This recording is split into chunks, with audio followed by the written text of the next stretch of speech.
بسم اللہ الرحمن الرحیم۔ السلام علیکم ورحمۃ اللہ وبرکاتہ۔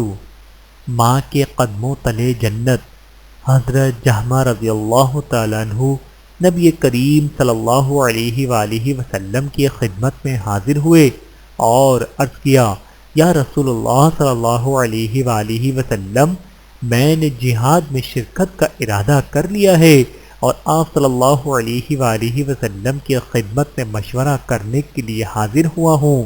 آپ صلی اللہ علیہ وآلہ وسلم نے ارشاد فرمایا، کیا تمہاری والدہ زندہ ہیں؟ انہوں نے عرض کیا، جی ہاں۔ آپ صلی اللہ علیہ وآلہ وسلم نے ارشاد فرمایا، پھر تو تم ان کی خدمت کرو کیونکہ جنت ان کے پاؤں کے نیچے ہے۔ بحوالہ سنن نسائی، حدیث نمبر 3104۔ اللہ تعالی ہم سب کو احادیث مبارکہ پہ عمل کرنے کی توفیق عطا فرمائے، آمین ثم آمین۔